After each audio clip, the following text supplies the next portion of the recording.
10 दिनों तक जो रेस्क्यू ऑपरेशन चला है, किन किन मुसीबतों का सामना करना पड़ा, क्या क्या समस्याएं और कैसे आपने ऑपरेशन को अंजाम दिया?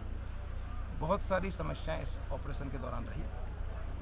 प्रारंभ में जैसे ही बोरवेल का पता चला कि बोरवेल ऑप्स हो गया है, 3 वर्ष की बच्ची चेतना उसमें गिर गई है, तो उसको निकालने के लिए जैसे ही टीम पहुंची, हमने देखा कि एक्चुअल में इसमें उसी दिन केसिंग निकली थी। केसिंग निकलने की वजह से ये मिट्टी लूज थी, और लूज मिट्टी होने की वजह से जो है वो रुकती हुई गई थी, और लास्ट में जो है अब उसकी बॉडी पूरा कवर हो गई थी मिट्टी से, और आखिरकार उसका सिर्फ कैप और 4 उंगलियों के नाखून दिख रहे थे। इसके अलावा कोई बॉडी उसकी नहीं दिखाई दे रही थी। जैसे अब जिसमें उसके बाद जैसे ही आप उस पर कार्रवाई करोगे, तो जो लूज मिट्टी है जैसे ही कहीं टच होती थी, चाहे कैमरा है चाहे कोई इक्विपमेंट है, तो उसमें एड ऑन हो जाती थी। गर्म कपड़े पहनने की वजह से वो मिट्टी और हल्की सी गीली होने की वजह से वो मिट्टी अंदर नहीं जा पा रही थी, इसलिए उसको निकालना असंभव रहा।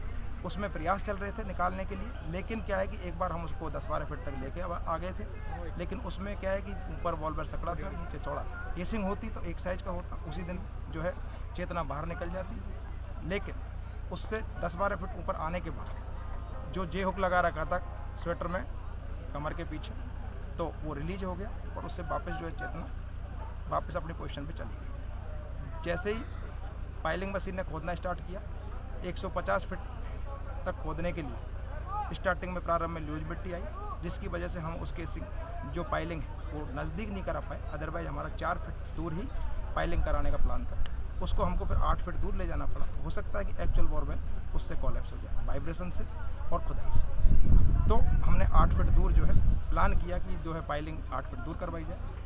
8 फीट दूर करवाने के बाद जैसे ही 150 फीट पर जो है फर्स्ट पाइलिंग मशीन पहुंची, उसकी मैक्सिमम कैपेसिटी 150 फीट थी, उसका हमने फुल यूज किया। सेकंड जो पाइलिंग मशीन आई थी उसकी कैपेसिटी 171 फीट थी, उसको भी हमने कंप्लीट यूज किया। हम चाह रहे थे कि 175 पे जो है उस तक खुदाई करवाएं, और 173 और 176 के बीच में जो है चेतना फंसी हुई थी। तो जैसे ही हमने खुदाई कंप्लीट हुई, केसिंग डालना प्रारंभ किया। केसिंग में वेल्डिंग की जाती है। उसी दौरान क्या हुआ कि मौसम ख़राब हो गया, 1.5 दिन तक बार बार रुक के बारिश होती रही, उससे बीच बीच में बहुत व्यवधान आया और वेल्डिंग नहीं करा पाया। वेल्डिंग कंप्लीट होने के बाद केसिंग को जैसे डाला, तो ये एक्चुअल जो डमी बोरवेल था, डमी वेल था, उसमें हल्का टिल्ट होने की वजह से 161 फीट तक ही केसिंग जा पाई। नीचे केसिंग का पहुँचना संभव नहीं हुआ। जिस एरिया में रेस्क्यू को काम करना था वही जगह खाली रह गई बिना केसिंग। तो उसके लिए, उसकी सेफ्टी के लिए पाइलिंग मशीन से ऐड करवाया, ऊपर वेल्डिंग करवाई, और ऊपर की जो एक्स्ट्रा केसिंग थी उसको कट के दूर करवा दिया। उसमें भी समय लगा। उसके बाद जैसे ही खुदाई स्टार्ट की 166 पर, तो देखा कि बिल्कुल हार्ड स्टोन है। हम उम्मीद कर रहे थे कि इसमें लूज स्टोन होगा और मिट्टी के साथ होगा, लेकिन ऐसा नहीं था। कंप्लीट एक चट्टान थी, और हम एक पैच पर ही आगे काम कर रहे थे, 163 से 165 के बीच में। अब कंटिन्यू आपको 8 फीट चट्टान काटनी है सेफ्टी के साथ, कि जिसमें रेस्क्यूअर को अंदर पहुंच के 170-75 सेंटीमीटर पर रेस्क्यूअर जा करके अपनी कार्रवाई कर रहा है। वहाँ ब्लास्ट नहीं करा सकते, वहाँ पे ऑक्सीजन लेवल मेंटेन रखना पड़ेगा, सेफ्टी गियर्स पूरे रखने पड़ेंगे। उन सबको ध्यान में रखते हुए डिगिंग करवाई गई, और उस चट्टान को आखिरकार जो है काट लिया गया। लेकिन देखा गया कि जहाँ 8 फीट दूर हमने बोरवेल करवाया था वहाँ पे बोरवेल नहीं मिली।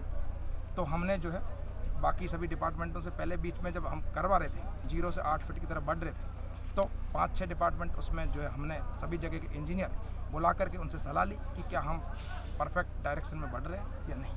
तो हमने पाया कि हम परफेक्ट डायरेक्शन में ही बढ़ रहे हैं। संभावना इसलिए ली गई कि क्या पता कहीं यदि हम गलत डायरेक्शन में चले गए, तो हो सकता है कि जो ये इतना धीरे धीरे पत्थर कट रहा है तो उसमें और भी डिले हो सकता है। लेकिन हम सही दिशा में थे। आखिरकार 12 फीट और 12.5 फीट के बीच में चेतना उस जिस बोरवेल में थी एक्चुअल में वो नज़र आया।